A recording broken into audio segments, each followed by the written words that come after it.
for Tyler Wilson, everybody.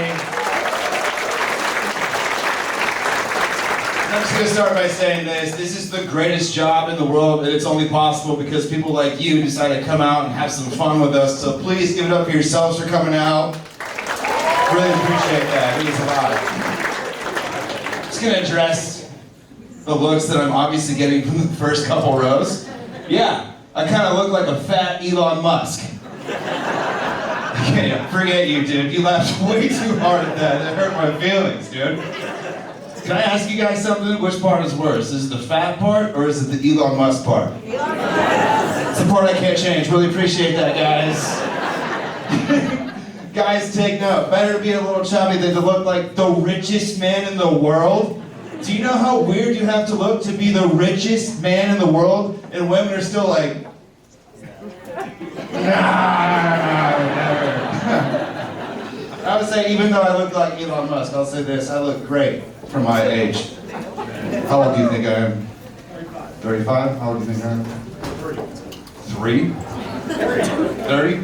You? Alright, joke's on you guys. I am 71 years old right now. I swear. A little bit about myself. I did 6 years in the United States Army. I was the worst soldier, I'm pretty sure. There's a reason I'm doing comedy now. You know who can't take a joke? The military. They get so mad. You can't be drunk and fire machine guns. I thought this was America, okay? I'm trying to serve, you know? There's some things we learn in the military that don't really like translate as skills into the civilian sector. We're doing survival training out in the desert, and our instructor held up a prickly pear cactus. Because if you run into this, you're in luck for 3 reasons. 1, it's edible. 2, holds a lot of water, so keep you hydrated. And then he cuts a slit in the side of the cactus. He goes, stick your finger in this right here. Some of you know where this is going. I had no idea. I thought this was serious military training.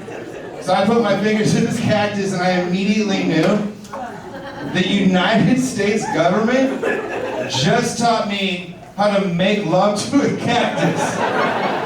I was like, I don't even want to know what Navy guys are doing to sea urchins right now. This is a little much for me. I was messed up about it. I thought about it though. I'm like, oh, I guess it kind of, yeah, it makes sense. Put it like this.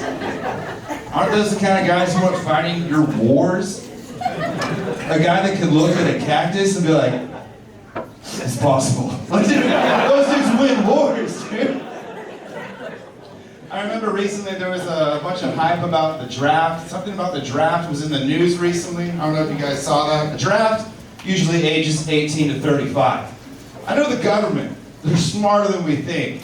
If we were to do another draft, we would not draft ages 18 to 35. We would draft ages 35 and older. You know the people who grew up outside? Does anyone remember outside in this room? Where wars are fought? Dude, have you seen ages 18 to 35? Dude, we are not sending dudes with man buns and like very specific coffee preferences. Guys who get a green text are like, ew, we're not sending those dudes to fight our wars. Watch this, dude. Make some noise right now if you're ages 18 to 35. Case closed, dude. We're not sending those people. If we send those people to fight our wars, you know what our enemies would do? They'd be like, the Americans are coming? Dude, don't worry about it. Let's just put some peanuts and gluten on the ground. Let's turn the Wi-Fi off and let's go home, dude. Let's go home. We don't need to be here. There was a guy that came up to me after the show. He was like, obviously dressed like a salt of the earth veteran. He had a service dog with him. I don't know about you guys. I'm a dog person. Anyone else a dog person in here? Right? I see a service dog, I'm like, puppy. And I go to pet this dude's dog. This guy slaps my hand and goes, you can't touch this dog. This dog's working right now. I was like, okay, first of all, that didn't hurt here. That hurt here. You did not have to break my heart like that. I was like, what's the situation? What am I working with here? He's like, I'm a veteran. I have PTSD. This is my service dog. I was like, well, what's so special about your puppy? He goes, this puppy right here deployed to Afghanistan with me 6 times. Yeah, I was like, wow. So let me get this straight.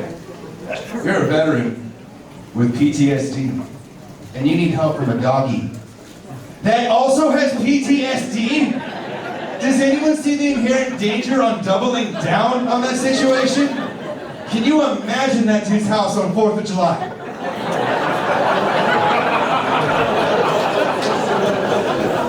It takes a little bit for that one to sink in, guys. But as soon as you get it, fireworks. Yeah, I had a French bulldog. His name was Wu-Tang. It was adorable. He never met a stranger. And one summer, my AC went out, and they sent a guy out to fix the AC. And as soon as the doorbell rings, Wu-Tang's like, "New person, let's go." He runs to the door, and I look out the peephole to see who's there.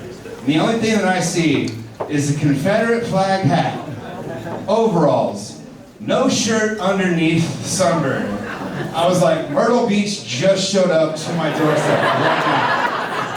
This is an OSHA violation for sure. I don't know what's going on. And I open the door, and my dog's excited to see him. He's jumping on him. This guy loves dogs, apparently. He's like, "What's his name?" I was like, "His name is Wu-Tang." And he goes, "Oh, like the Klan." I was like, "I don't think we're talking about the same Klan right now, dude." I was like, "You need to leave." Apparently racists are really good at AC fixing. I don't know. That's just what I heard. Anyone here dating or married? Did you hear the mix of energy in that right? I feel like they have to separate it a little bit. Let's do this. All right. Anyone here dating? Anyone here married? Yeah,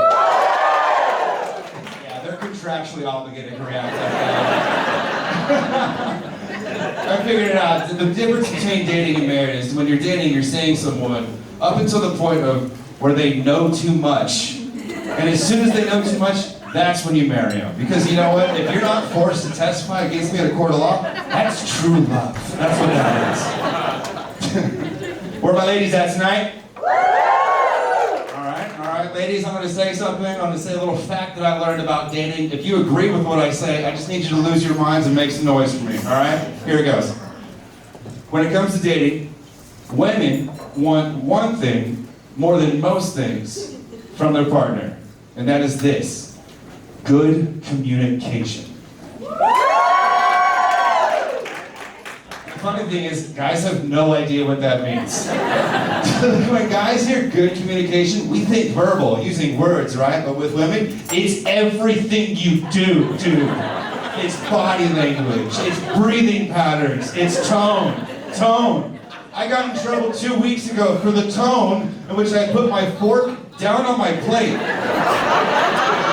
If you're laughing at that, you're evil, and you know exactly what I'm talking about right now. I wasn't even making a statement. I didn't like slam it down. I just went, ding, and she goes, "Excuse me?" I was like, okay, so this isn't fair. This isn't fair. So I had to up my game. I had to get better at communication. So the following week, we're on my back patio. We're talking about how our days were, what we did, and I was like, "Excuse me, we can talk about this shallow stuff, like what we did with our days, or you and I can have a conversation that we're gonna remember for the rest of our lives." She goes, "The floor is yours, idiot. Let's hear what you have to say." I was like, all right, here it goes. I like where we're at. I like where we started. I like how we got from where we started to where we're at, and I love where I know we're going. But I don't always get it right. So I'm just gonna practice a little bit of courage, maybe even a little bit of humility, and I just wanna ask you face to face, is there anything that I can do as a man, as a teammate, as a partner, as a lover, to be better for you? Thank you. Immediately she was like, "Oh my God, okay, first of all, no one's ever asked that before, and I'm gonna say that if you're asking that means you're great, and I love you perfect, and I love you so much. Just say, I've never been asked that before," so she said, I was just like, babe, it's good, calm down. Because I brought a list of things that you could do better. We will remember that conversation for the rest of our lives. Where are my guys at? Okay, that sounds like big guys. All right, guys, I'm going to say something I also learned about dating, and if you agree with it, I need you to lose your mind, make some noise, let's make this fun, all right? Here it goes. All right. Women can get away with things that men would never be able to get away with. For example, okay, I was friends with this girl for like 14 years. She was in a relationship for like 6.5 years, and it ended horribly with her and her boyfriend. I'm talking like the guy was cheating on her, it was a mess. I didn't hear from her for a few weeks, so I decided to give her a call. So I call her and she picks up, she goes, hello? I was like, hey, you okay? She goes, yeah, I'm fine. I was like, oh, okay, you're obviously not fine, but as your friend, I care about you.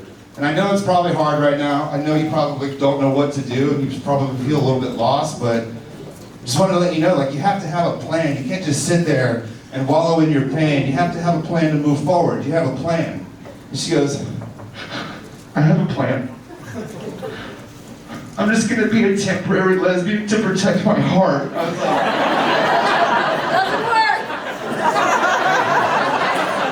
talk about something only a woman can do.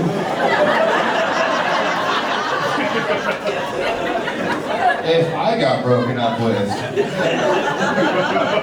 and my friend called me, and I answered the phone, hello? My friend would probably be like, are you crying, dude? I'd be like, you have a plan? You can't just wallow in your pain. You have a plan? You have to have a plan to move forward. What's your plan? I can't be like, I have a plan. I'm just gonna date Steve until I feel better. I can't do that. You didn't like that joke. You know who hates that joke? My friend Steve hates that joke. This is another example of things that women do that men would never be able to do. I was in a relationship with this girl, and my sister just had my baby nephew maybe 3 months prior to this day. And it was the first day that she was bringing my baby nephew over to the house to meet the whole family. It was very exciting. So my sister comes over with my fresh baby nephew. Fresh baby. And anytime the girl I was dating got near the fresh baby nephew, she does this. She goes, oh. I was like, hey, let's talk about what you just did in front of my entire family. What was that? Were you just fanning off your ovaries? She's like, yes. I was like, whoa. Okay, what's going on? She's like, baby fever. You guys heard of baby fever? This was my first time running into this concept. I was like, what's baby fever?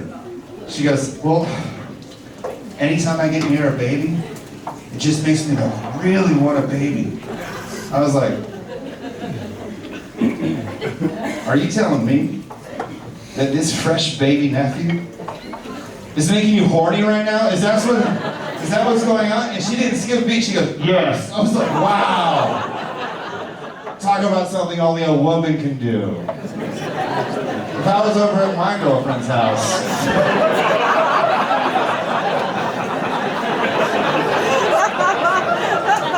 and her fresh baby nephew just showed up for the first day to meet the family. And anytime I got near the fresh baby, I did this. Oh God, you'd be lucky to go to jail. That's the best case scenario. For real.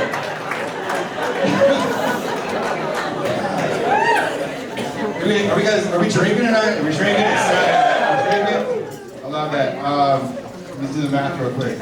As of 3 weeks ago, I am 9 years sober.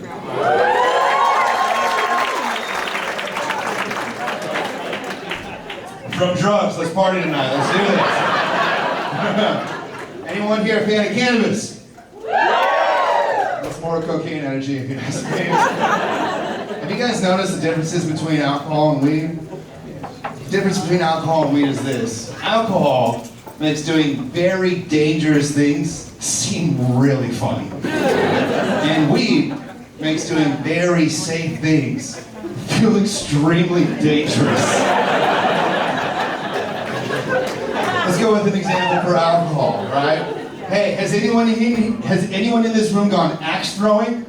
Yeah. Okay, has anyone in this room gone axe throwing sober?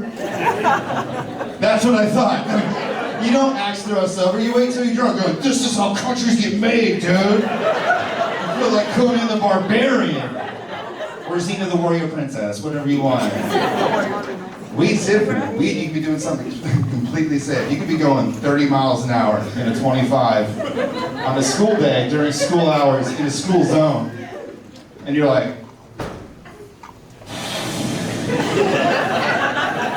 I'm gonna pull over. I don't like this. This is scary. I don't like this.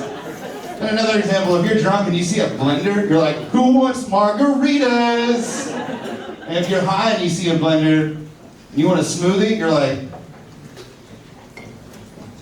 there's electricity and knives in this. I don't even want to push the button. This is terrifying right now.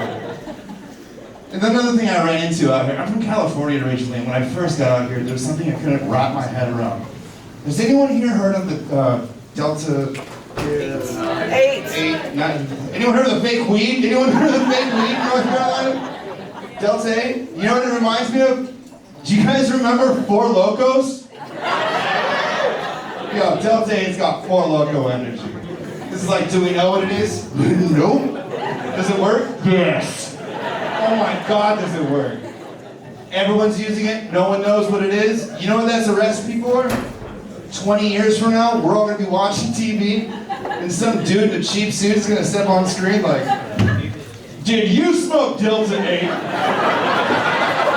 You may be entitled to significant financial compensation. You just look at your buddy with the third ear like, I told you, dude, you shouldn't have touched that. And I feel like weed's getting too strong these days. It used to be safe to smoke weed with strangers. Now you have to be like a forensic detective. You're like, who grew this? What'd they do? Who are they? How old are they? Is this fentanyl OG? What is this? It's too strong. If you're not careful, you're gonna find yourself in a Taco Bell drive-thru at 2 a.m. like, hey, let me get two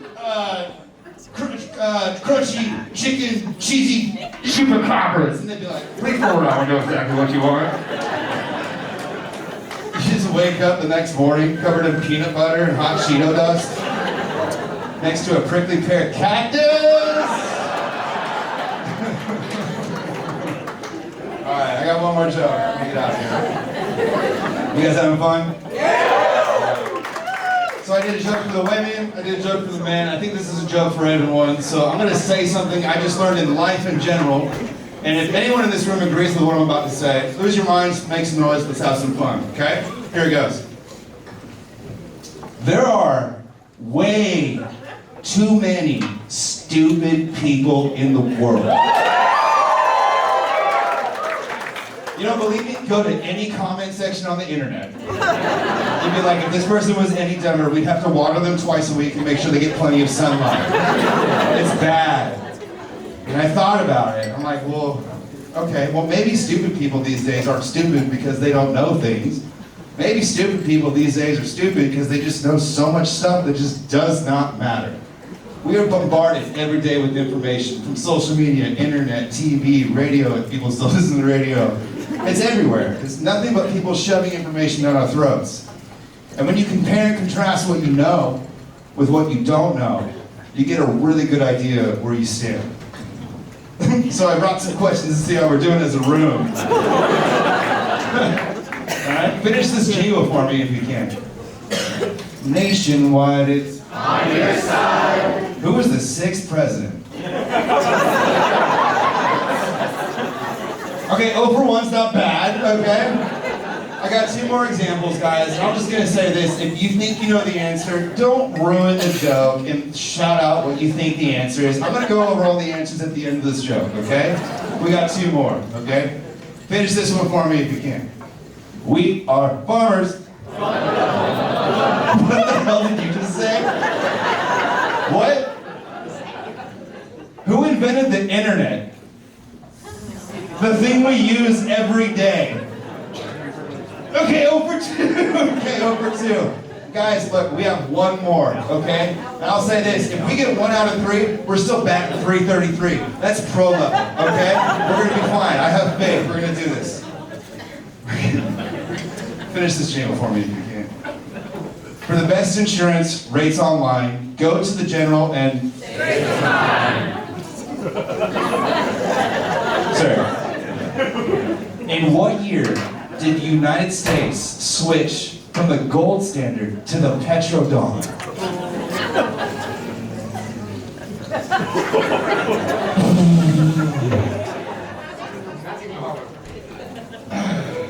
I'm gonna say this, guys. The funniest part about this joke is that I've been doing it for about a year and a half, and I don't know the answers to any of these questions. But I know I can save 15% or more on car insurance by switching to... I'm RJ Jurgensen, making it...